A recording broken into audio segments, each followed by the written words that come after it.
Ready? Yes. Okay.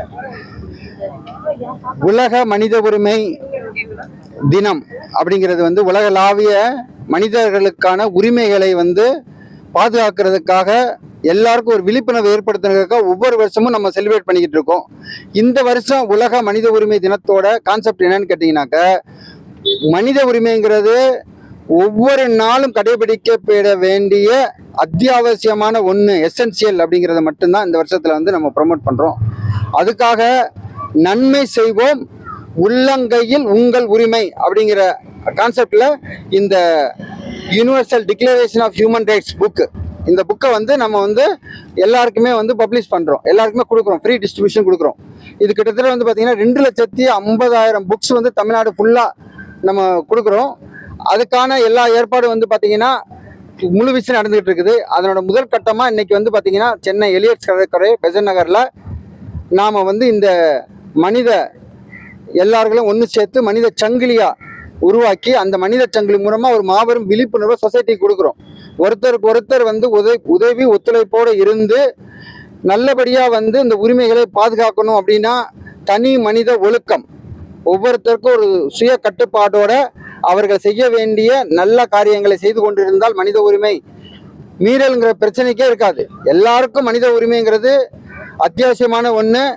இயற்கையில இறைவன் படைப்பிலே வந்து கொடுக்கப்பட்ட ஒன்று. இதை வந்து எந்த சட்டங்களும் சரி எந்த திட்டங்களும் சரி சரியான முறையில் வந்து மனித உரிமைகளை மீறுறதுக்கு வாய்ப்பை அளிக்காது. அதனால தான் நம்ம இந்தியாவை பொறுத்தவரை வந்து பார்த்தீங்கன்னா எந்த ஒரு குற்றவாளி தப்பிச்சாலும் பரவாயில்ல, நிரபராதி தண்டிக்கப்படக்கூடாதுங்கிறதுல தெளிவாக இருக்கிறாங்க இந்திய அரசியமைப்பு சட்டம். நம்ம இந்திய அரசியமைப்பு சட்டம் பார்த்தீங்கன்னாக்கா உருவாக்கி கிட்டத்தட்ட வந்து பார்த்தீங்கன்னா இந்த அரசியமைப்பு சட்டம் வந்து 100க்கும் மேற்பட்ட அமெண்ட்மெண்ட் சொல்லுவாங்க இல்லையா, அந்த சீர்திருத்தம் பண்ணியிருக்காங்க, உள்ளுக்குள்ள வந்து மாற்றங்களை வந்து புகுத்திருக்காங்க.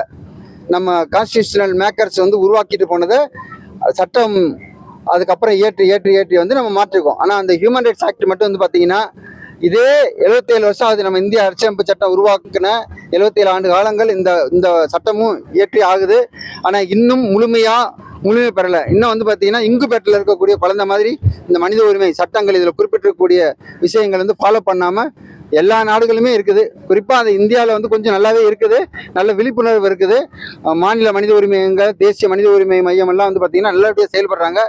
எங்களால் முடிஞ்ச விழிப்புணர்வை இப்போ சமூகத்துக்கு கொடுக்கணும் அப்படிங்கிறதுக்காக நாங்கள் இந்த ஒரு புதுமையான முன்னெடுப்பை கையில் எடுத்திருக்கோம். இது சம்பந்தமாக கூடிய விரைவில் தமிழ்நாடு ஃபுல்லாக நிறையா நிகழ்ச்சிகள், அதாவது இதே மாதிரி மனித சங்கிலி, பேரணி, விழிப்புணர்வு கூட்டம், உள்ளரங்கு கூட்டமெல்லாம் நடைபெறும் என்பதை தெரிவித்துக் கொள்கிறோம். என் பேர் டாக்டர் எஸ்.கே. சாமி, உச்சநீதிமன்ற வழக்கறிஞர், தலைவர், உலக மனித உரிமை ஆணையம் மற்றும் மீட்பு மையம்.